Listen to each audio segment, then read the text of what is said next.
G1 Dinobot Snarl. Oh man, this thing looks fantastic. I love these G1 Dinobots. Yes, this is a reissue slash knockoff, but you really can't tell the difference.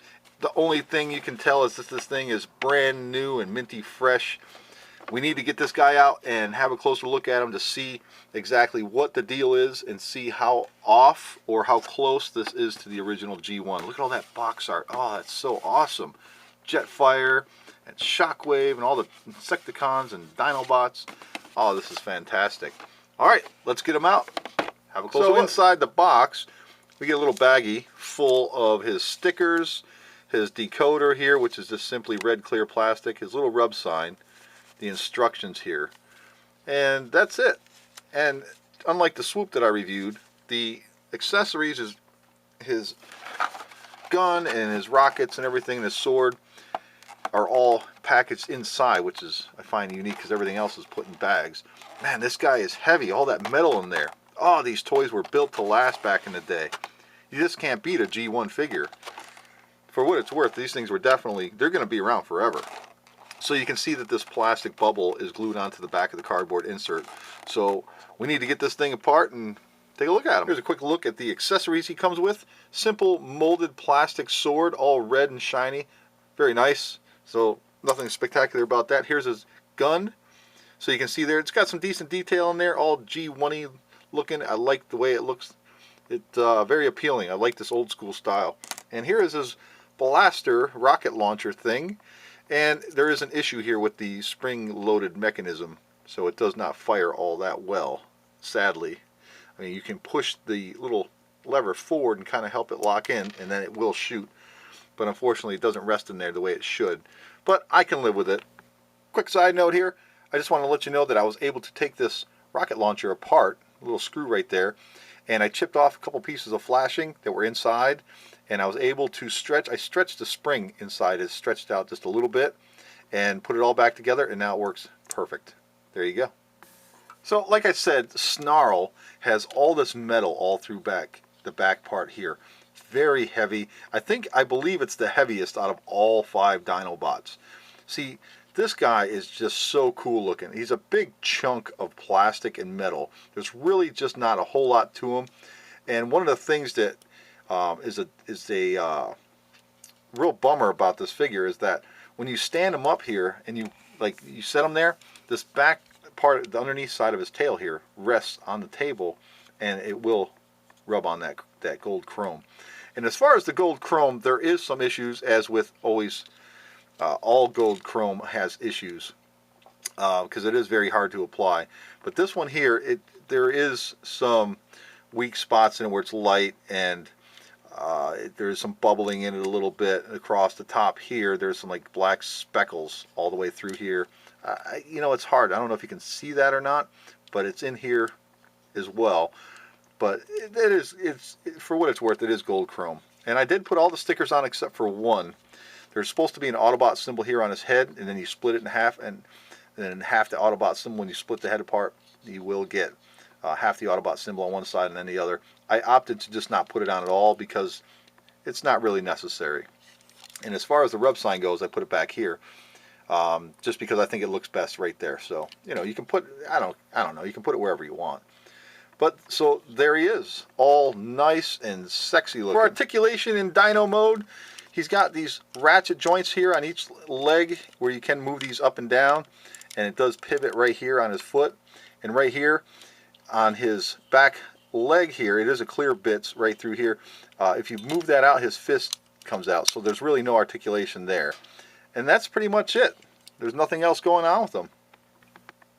To transform Snarl, the first thing you want to do is just kind of wiggle this midsection here a little bit, try to create that gap right there. Then you can move these back legs out of the way, just like this. And then take these front legs and spin them around, and they'll lock into place right there on the side. You can see the groove for the leg right there. So move it around just like this, and it'll snap right into place. There's springs inside here. And then what you want to do is pop the front part here, his head, just pop that apart right there. There's little pegs right there. And then you can move this whole section forward, just like this here, slide these legs down like so. Try to get that. I don't want to break it. So there you go. So do that, and then give it a spin here at the waist. So it's like this. Plug that in, and there you go. Then up here, what you want to do is you come back here. Well, first move these arms back out of the way, and then pull them forward. We'll do that. And then those little hands will pop out. They're spring loaded, so you can slide them in there. See that? And this one wants to stick. There we go. So these little fists are spring loaded. That's kind of cool. And then just come back here, pull his tail apart, which forms like wings. It's actually kind of a nice feature. And then take this whole bit right here. Just be careful, because at least mine's really tight. And just slide it to the back, just like this. Fold that down. Then you come in here, pull his head up, just like that. And then finish putting the back section here together, and voila. There he is. Quick side note, when you are doing the legs here on his hip, you just want to slide these out just like that. So each one at the top of his legs here do slide in and out. So here he is in his robot mode, and he is one mighty fine looking robot, if I may say so. Check that out. Man, he looks awesome, right? Check that out. So for articulation, these legs do move a little bit inside the hip here. He does have a knee bend, which is nice. Like I said, these little back, his tail here does move around a little bit, and he does have the ratchet joint inside his shoulder here, so he does move up and down. And that's about it. And then these little things here do move, but that's not really anything. And that's about it. So not a whole lot of articulation with him. There's an up-close shot of his face. I really do like that look. That looks so awesome. Oh man, dig it. Quick size comparison for you guys. Swoop on the left, G1 Optimus on the right. So he's about the size of a deluxe class figure. There you go. Just a couple of things I wanted to point out real quick. So he can hold his blaster in either hand, and it fits in there nice, and it makes for a good display. So you can plug this right in there, just like so. There you go.